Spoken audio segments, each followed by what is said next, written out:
Good afternoon, members of the media and assembled guests. First, I'd like to express our union's thanks to council members Jawando, Mink, and Stewart for the efforts that they are making to do right by the students and families of this county.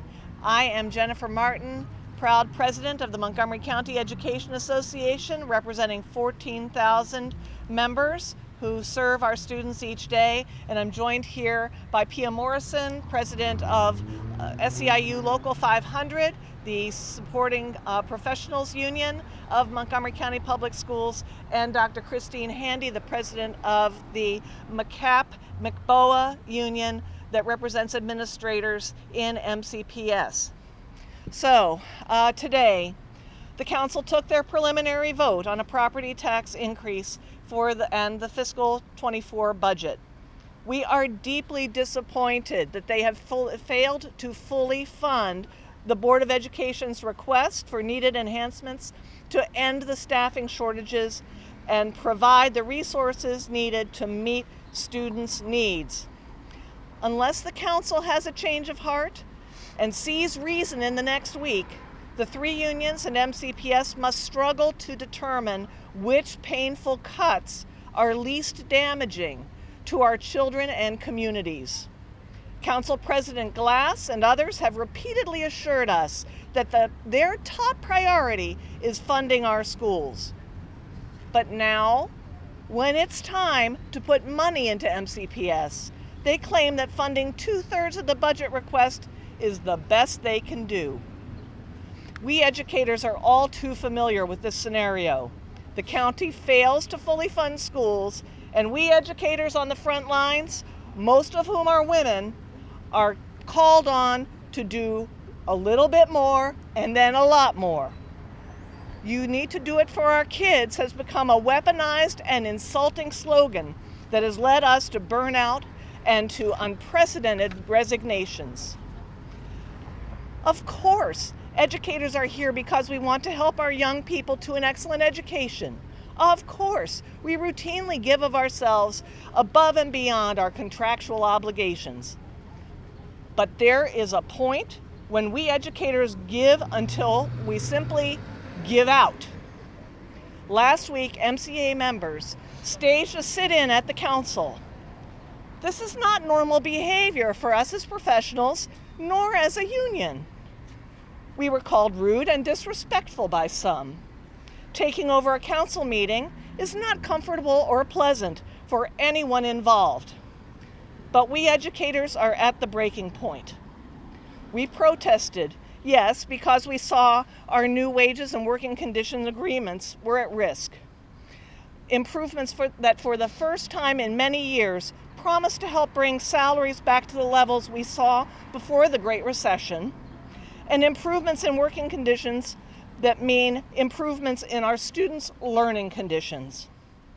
But the fundamental reason we staged that protest was to speak up as a moral imperative, to speak up for the families and children we serve.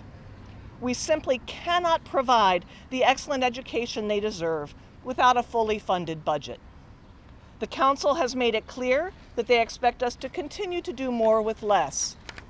They evidently are fearful of offending the powerful and moneyed interests that oppose any new tax and who have given so lavishly to many of their campaigns.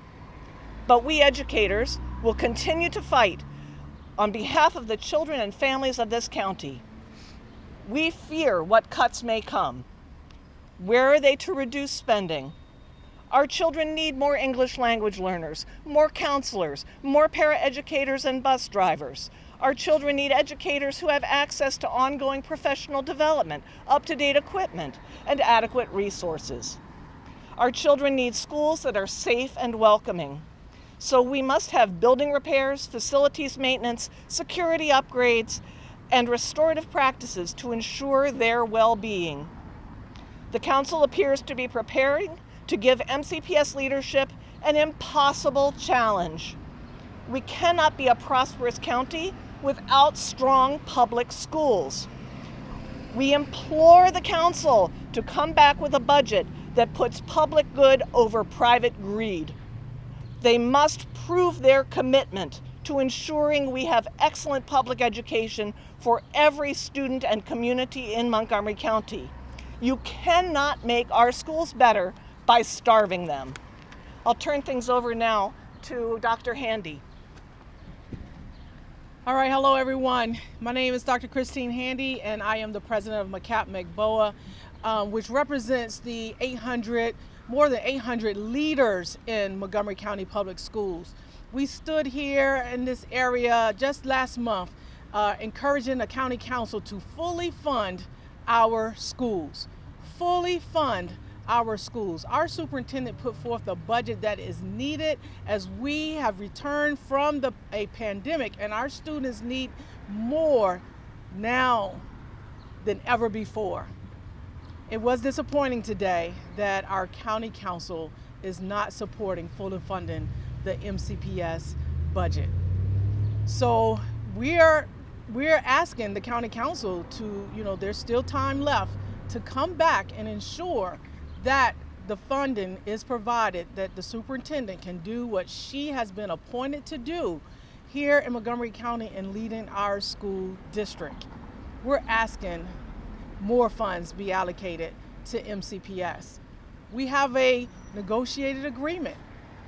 We do not want to have to go back to the negotiating table. Our leaders deserve the quality salaries and wages and working conditions that they work day in and day out for. We're asking the county council to reconsider what you have suggested for funding for MCPS. Thank you. Pia? Hi, my name is Pia Morrison. I'm the proud president of SEIU Local 500, representing almost 10,000 education support staff professionals. It is unfortunate that today the county council decided to underfund the MCPS budget at this critical time when so many of our students are struggling academically and socially and emotionally. The county council has decided to take a dangerous gamble, a gamble that will directly impact the students of this county. This decision will definitely have a negative impact on our class sizes. The county council does have an opportunity to be heroes. They have one more chance to rectify this error. We urge the county council members to add the additional half-cent, which is the equivalent of $11 million. This would keep class sizes as they are currently and ensure that MCPS students get the supports they so richly deserve, and to ensure that our staff get the wages and working conditions that they too so richly deserve. Yes. My hope is that the county council will not force MCPS to make these hard choices.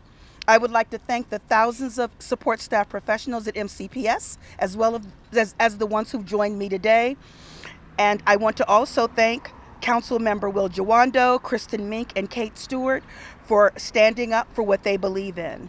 And what I say today is onward, because the fight continues. Thank you so much.